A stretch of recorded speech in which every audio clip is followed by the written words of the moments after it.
also has a special responsibility to look at how labor and resources, are, as I said earlier, are distributed through that process. So if I just make very briefly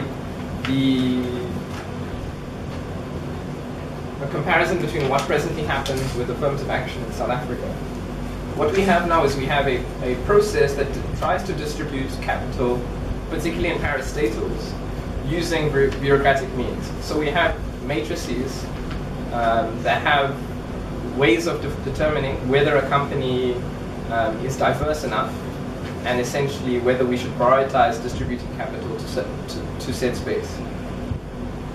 Now, what often happens in the environment in which I work is that you have larger companies who are able to deliver more reliably on certain aspects of the value model that might be more important to the client. And those might not necessarily be the companies that are more diverse.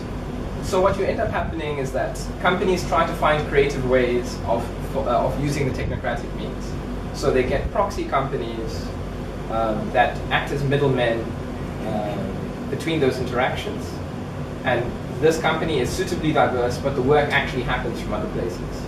We also have crony capitalism, where you have companies bidding for tenders where they don't actually do the work, they subcontract it to companies that are not actually diverse in the first place. So what I'm saying is that it's not sufficient to use technocratic means to achieve these kinds of ends of redistributing capital, even amongst engineers themselves. They must be politically conscious in such a way that they specifically value the kind of efforts that the nation, the state, whatever body it is that is trying to achieve these ends is trying to do.